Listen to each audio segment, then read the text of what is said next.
ओम गुरुवे नमः. सुगवेच्या सर्व सदस्यांना माझे आशीर्वाद.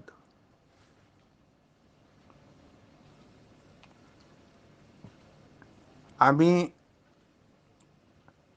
परमामृत हा ग्रंथ समजावून घेत आहोत. हा ग्रंथ मराठीचे आद्य कवी म्हणून ओळखले जाणारे मुकुंदराज यांनी लिहिलेला आहे.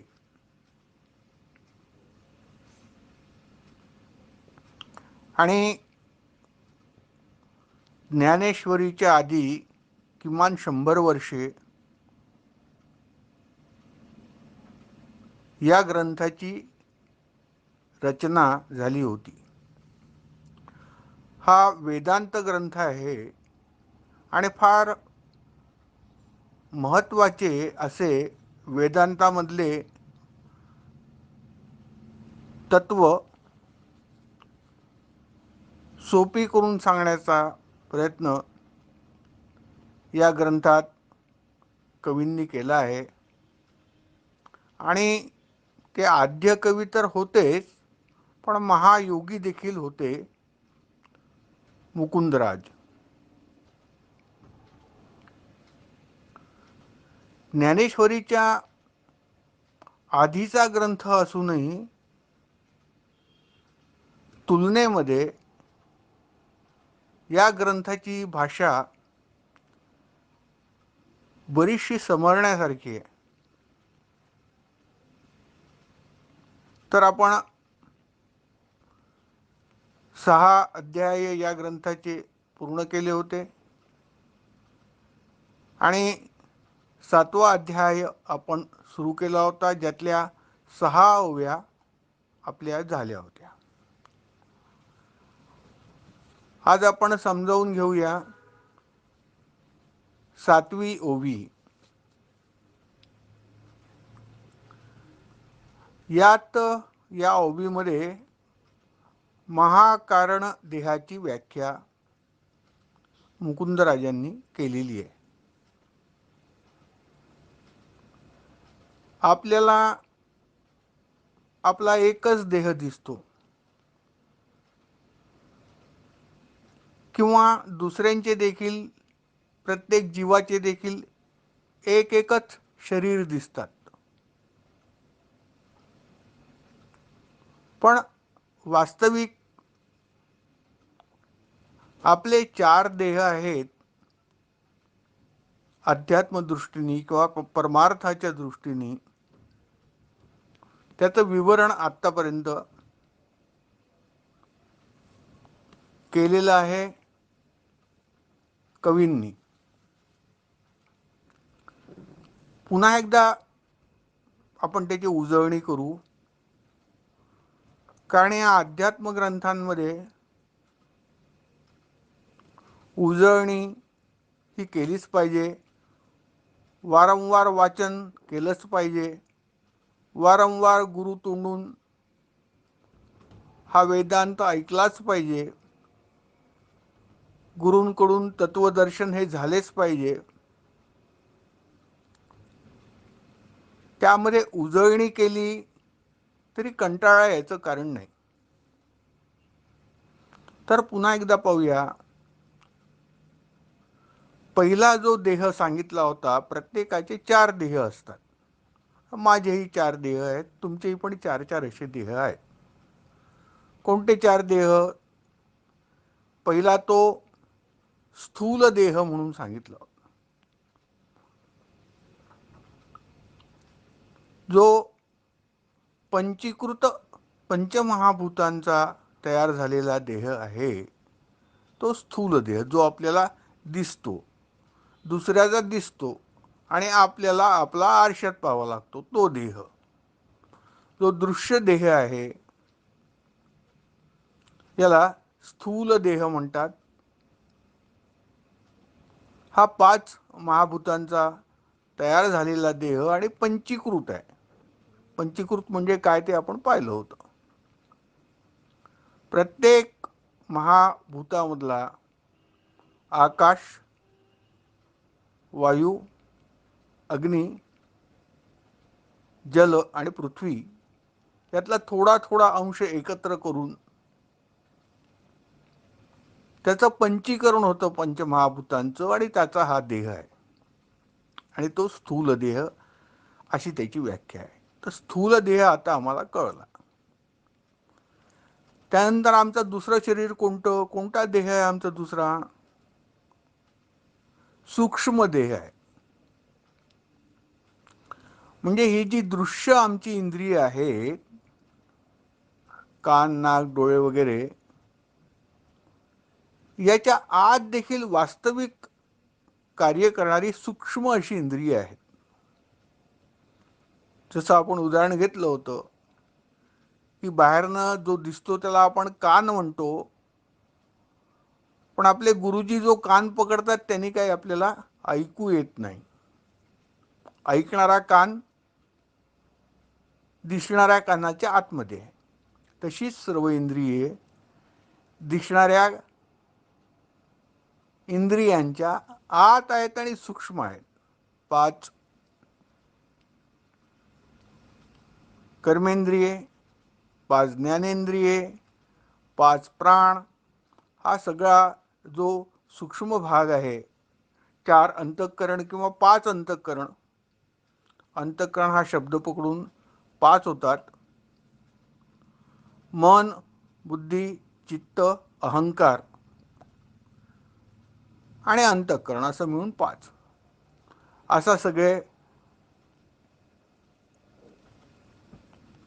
सूक्ष्म देहाचे घटक आहेत.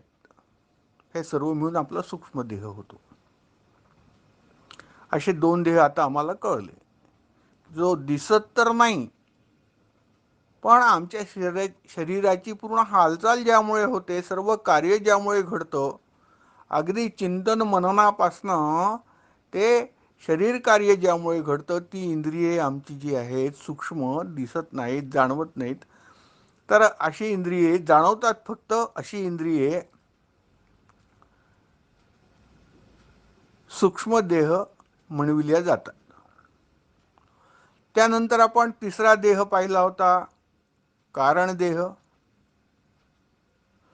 आणि कारण देह म्हणजे आपण समजून घेतलं होतं, असा तो देह आपले असे ते शरीर ज्यामधून ह्या 2 अवस्था बाहेर निघतात. कोणत्या 2 अवस्था? त्यातनंच कारण शरीरामधनं जागृती अवस्था बाहेर निघते, आपण जागे होतो, आणि जग आम्हाला दिसायला लागतं, जगाचा अनुभव येतो आणि जगाचे व्यवहार आम्ही करतो.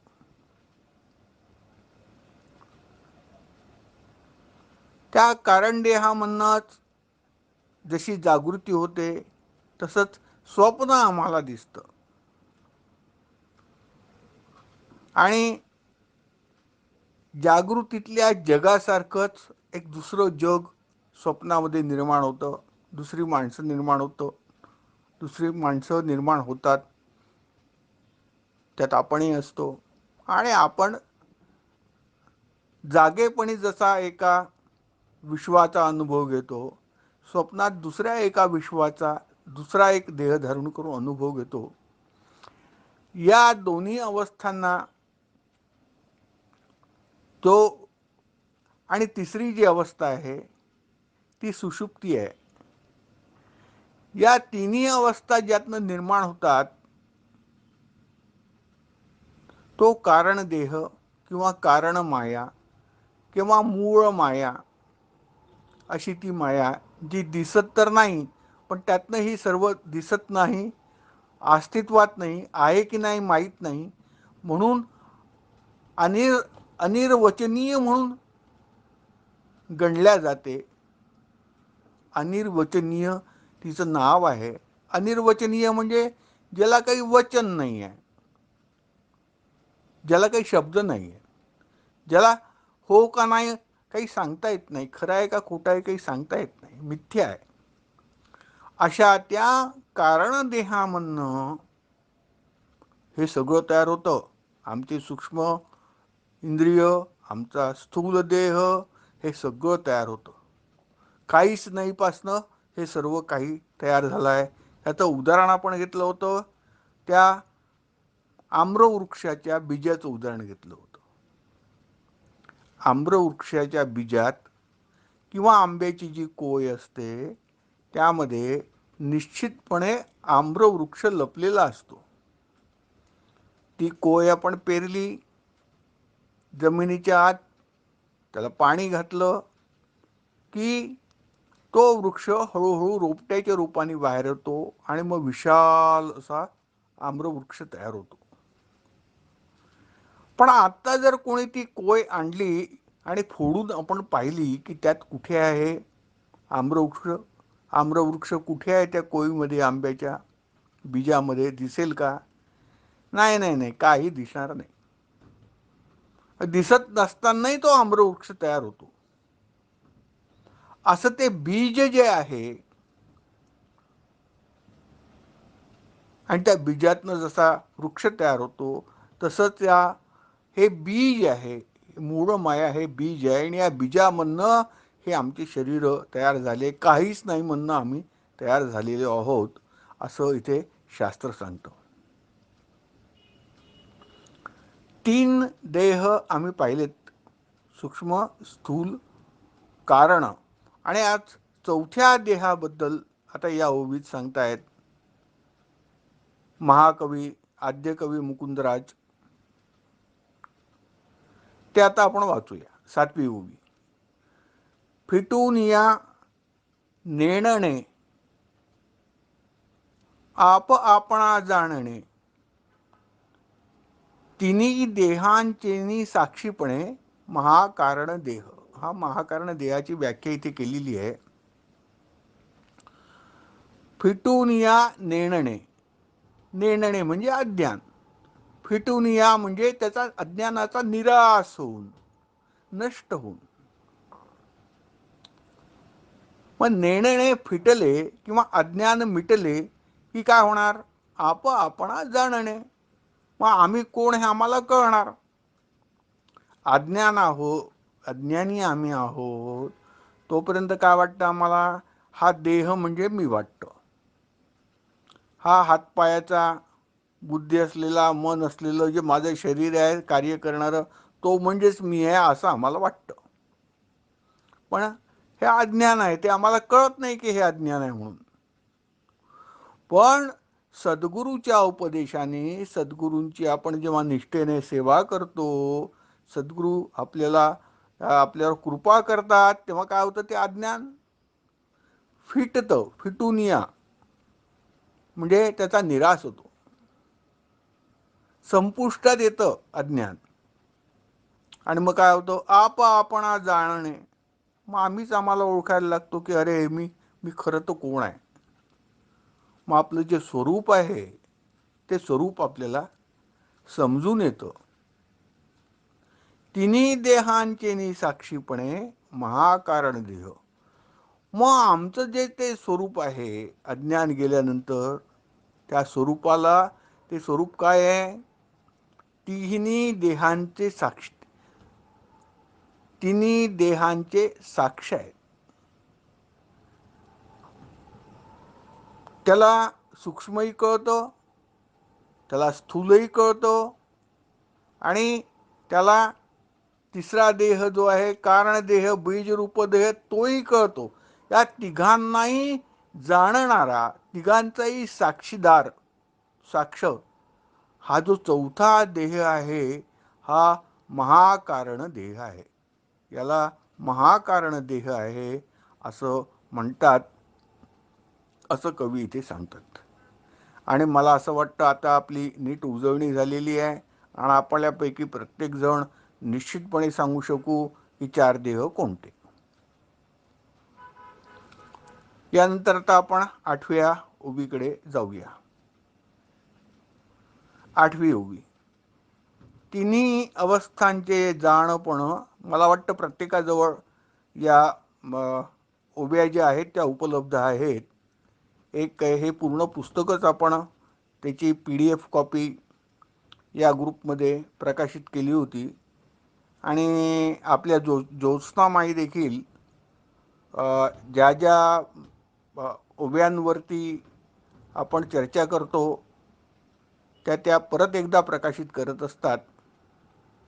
तर त्यामुळे आपण सहज पाहू शकतो. प्रवचन सुरू असताना आपल्या त्या ओव्या देखील पाहू शकतो. तर 8वी ओवी, तिन्ही अवस्थांचे जाणपण, तियेसी तुर्या अवस्था ऐशी खुण. ही जी अशी स्थिती, एक स्थिती कोणती? निद्रा किंवा सुषुप्ती, जागृती आणि स्वप्न, या 3 स्थिती आहेत. या तिन्ही स्थितीमध्ये जागा राहणारा, अवलोकन करणारा, पाहणारा जो आपला महाकारण देह, चौथा देह आहे, तो तिघांनी जाणतो. तो झोपेमध्ये देखील स्वतःला जाणतो. झोपेत देखील सकाळी उठल्यावर सगळ्यांना सांगतो, वा वा मला सुखाची झोप लागली होती. तर झोपेत सुखाचा ज्या अर्थी अनुभव घेतला, त्या अर्थी तो झोपेतही जागाच होता. स्वप्नातही तो त्या नवीन जगाचा अनुभव घेत होता.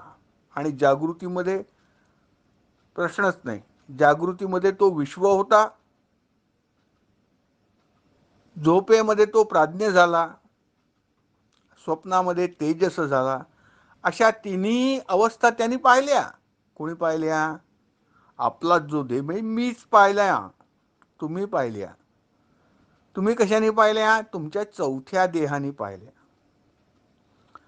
आणि हा जो चौथा देह सांगत आहे त्यालाच काय म्हणतात? तियेसी तुर्या अवस्था ऐशी खुण. त्या चौथ्या अवस्थेला 3 पाहिले आपण, आणि या तिघांचं ज्ञान आहे ती चौथी अवस्था, त्याला तुर्या अवस्था म्हणतात, असं कवी इथे सांगतायत. ही जी तुर्या अवस्था आहे याची अनेक नावं आहेत. कोणी तुर्या म्हणतं, कोणी चतुर्थी म्हणतं, कोणी तुर्यगा म्हणतं. तुर्यगा अवस्था देखील तुम्ही कुठे वाचण्यात आलं असेल तुमच्या, किंवा याला तुर्जा देखील म्हणतात. आता हे सगळं ज्ञान तर काही सगळेजण ऐकत नाही, कोणाला काही समजत नाही. सगळे आपापल्या संसारामध्ये आनंदात असतात. मग आता हे कसं सांगावं?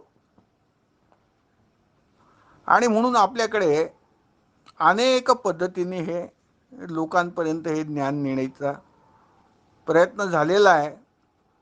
तर ही जी तुर्जा आहे, तुर्या आहे किंवा तुर्जा जी चौथी अवस्था आहे, तिचं स्वरूप जे आहे तीच तुळजा भावा. तुर्जाचा अपभ्रंश तुळजा केला किंवा तुर्जावरनं तुळजा नाव झालं, आणि ती तुळजा भवानी, अष्टभुजाधारी, शस्त्रधारी. तर वास्तविक ती जी तुळजा भवानी आहे, तिथे जर तुम्ही गेलात तर तुम्हाला दिसेल की तिथे खूप भाविक लोक येतात आणि देवीला मटण, त्याचा नैवेद्य देतात. एक ग्लास दारू पण देतात, आणि काय वाटेल ते करतात. बोकड आणतात तिथे आणि सगळे बोकड कापतात. आता वास्तविक त्या तुळजा भवानीचं आणि त्या बोकडाचं आणि त्या दारूचं वगैरे काही नातं असेल का हो? खरोखरीच नाही. ती तुळजा भवानीच मुळी चतुर्थावस्थेत आहे, साक्षी अवस्थेत. ती परमात्मा आहे.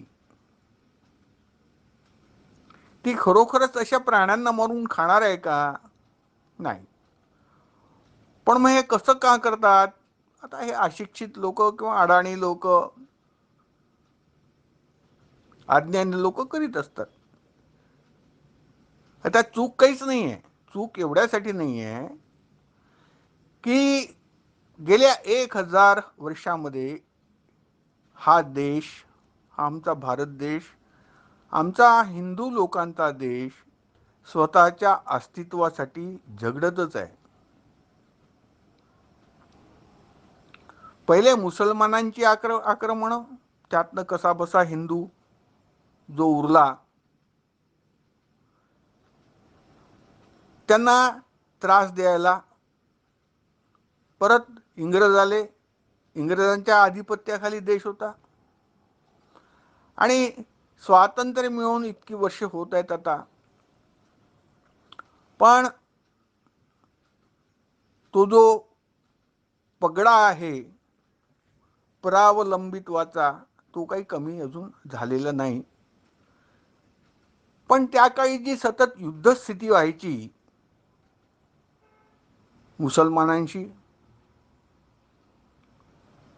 इंग्रजांची, तर लढण्यासाठी, लढाई करण्यासाठी जे धैर्य पाहिजे, जी शारीरिक स्थिती पाहिजे,